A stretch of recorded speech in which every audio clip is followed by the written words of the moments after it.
Coming right up, Straight Talk with Art Levine. Our guest tonight, former presidential speechwriter Dr. Craig Smith, as we continue our 22nd anniversary year.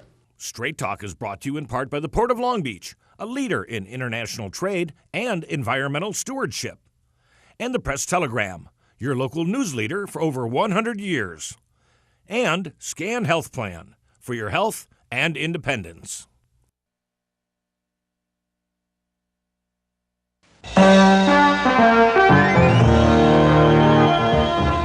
Join us for tonight's edition of Straight Talk.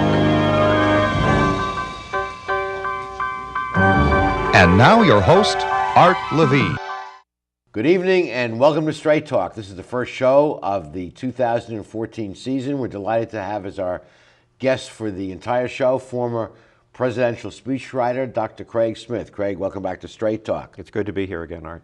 Before we start, I'd like to welcome Scan Health Plan as the newest title sponsor of Straight Talk. Scan is a major Medicare Advantage plan located right here in Long Beach. Craig, we've had you as a regular guest on the show, but this time it's in connection with your new book that's getting quite a buzz around town, Confessions of a Professional Speechwriter.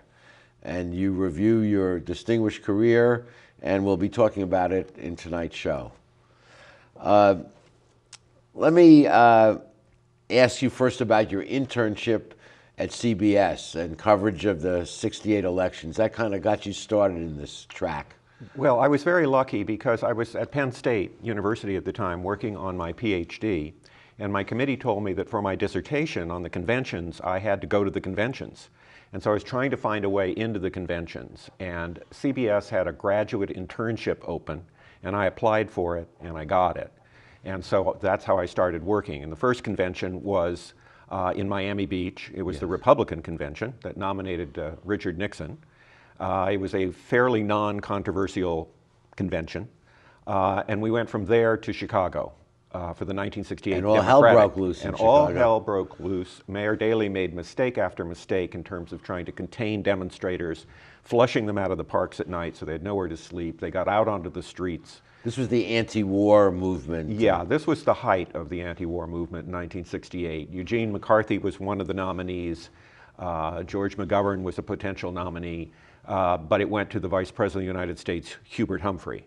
But the convention was terribly marred when the police, under Mayor Daley's direction, would force the crowds off the street, and they would be pushed through store windows on Michigan Avenue. I remember seeing that. It was pretty crazy. It was pretty crazy. And at the time, Walter Cronkite was the lead anchor for CBS, and CBS then was the blue chip of the networks. Yeah, it was called the Tiffany Network, and you know, I was very lucky because I was only there 2 weeks when a reporter got sick. It's like a Hollywood movie, and they needed somebody to cover Ronald Reagan, the governor of California, who was giving a statement in front of the platform committee.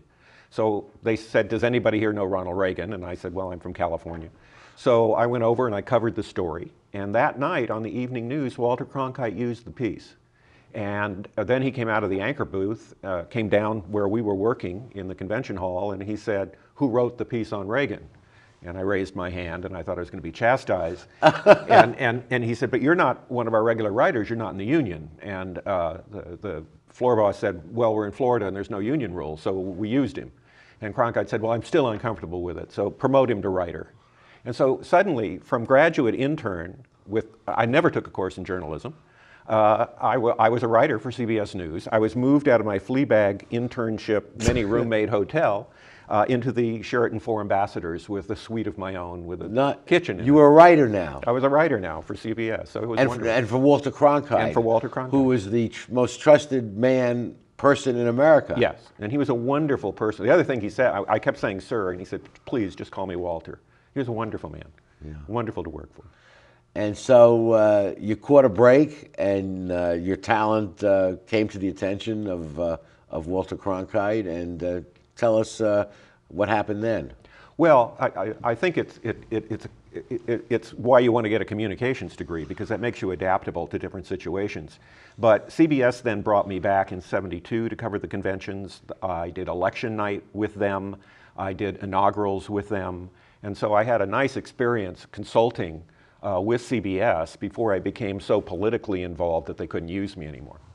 And you made an interesting point earlier before we went on air that the major networks, at that time there were three, CBS, NBC, and ABC, but those independent networks then are now all owned by commercial parents. Yeah, Disney bought ABC, General Electric bought NBC, Viacom bought CBS, and everything began to change. Up to that point, the network news lost money, and they didn't care. They wanted reputable news, and so it could lose money.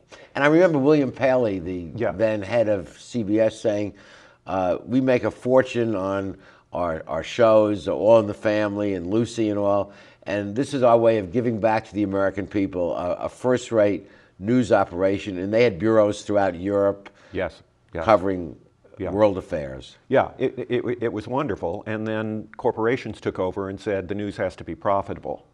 And 60 Minutes had turned into a profitable show. I mean, people don't know this, but for a long time, 60 Minutes was not profitable. It wasn't very highly rated.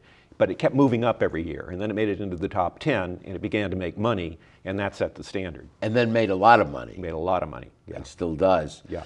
But but news then had to carry its own freight. Yes, yeah, after that. Mm-hmm. And there have been major cutbacks in news operations. Oh, bureaus have been shut down, more reliance on outsourced kinds of things. You'll see them quoting from the Associated Press more than their own wire services. Okay, in the next segment, we'll see how Craig moved from writer to presidential speechwriter. Stay with us.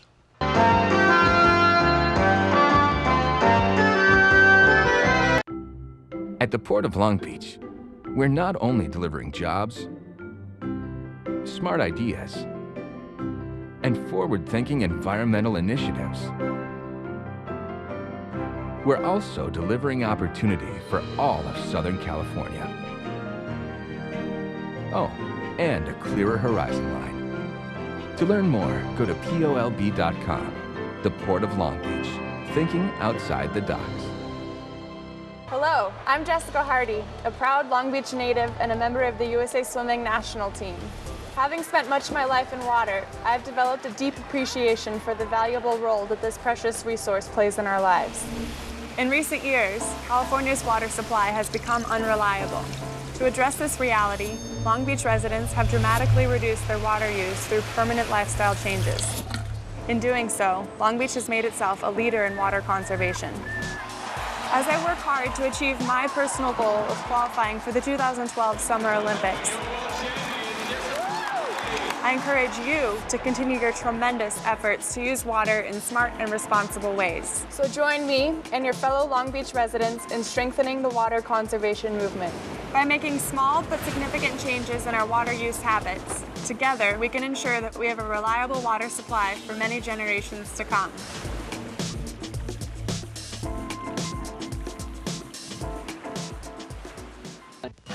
At Performance Plus Tire, you'll find we carry Toyo tires. For over 50 years, Toyo has been a world leader in the development of high-quality tires. Optimum performance, safety, and a comfortable ride. That's what makes Toyo tires great. And now come into Performance Plus Tire for a great deal on these Toyo tires. Proxys ST, Open Country AT, and Proxys 4. Toyo tires, driven to perform. Come in today and we'll install new Toyo tires on your vehicle while you wait. Performance Plus Tire on Cherry Avenue, 1 mile north of the 405 in Long Beach.